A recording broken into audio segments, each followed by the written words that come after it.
नमस्कार मित्रांनो. तर आता चाललो होतो इव्हेंटला. इव्हेंट थोडासा लांब होता त्यामुळे ट्रेनने जाणार होतो आणि मग ऑटो पकडून मी निघालेलो होतो. थोडासा लेट पण झाला होता. मग गडबडीने स्टेशनला पोचलो. ट्रेन येईल का नाही ही भीती होती, पण पण पोचल्या काही वेळातच अगदी ट्रेन आलेली होती. मग ट्रेन पकडून मी जाणार होतो वाशीला आणि वाशीवरनं मग मला चेंज करायची होती ट्रेन.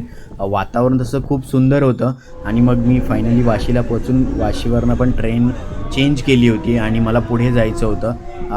त्या वाशी स्टेशनच्या पुढे गेल्यावरती तो एक खाडीवरचा ब्रिज लागतो, खूप भारी वाटतं. दिवसानंतर ट्रेनचा प्रवास करत होतो आणि फायनली अशी विंडो सीट आणि चाललो होतो इव्हेंटला. बघूया पुढे काय काय होतं सांगणार आहे तुम्हाला.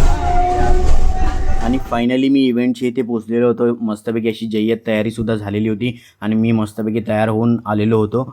हळूहळू खूप सारी गर्दीसुद्धा जमायला सुरू झाली होती. टी शर्टचंसुद्धा अनावरण करायचं होतं आणि खूप सारी गोविंदा पथकसुद्धा आलेले होते. फायनली थर लावायला त्यांनी चालू केलेलं होतं आणि चित्तथरारक अनुभव अगदी तिथे जमलेले सर्वजणच पाहत होते. एकावरती एक असे मानवी मनोरे रचण्याचा प्रयत्न वेगवेगळे गोविंदा पथक हे करत होते आणि त्याचा अनुभव तिथला प्रत्येक माणूस करत होता. आणि थर लावल्यावरती त्यांचा जल्लोष उत्साह आम्हाला याच माहोलमध्ये बघायला मिळत होता. खूप मजा येत होती. प्रत्येक आलेला तिथला माणूस खूप एन्जॉय करत होता, आपली संस्कृती पाहत होता आणि त्यातच हा डान्सचा कार्यक्रमसुद्धा तिथे होता. मस्तपैकी मजा येत होती आणि हीच मजा संपूर्ण तिथे जमलेले जे नागरिक होते त्या विभागातले ते घेत होते.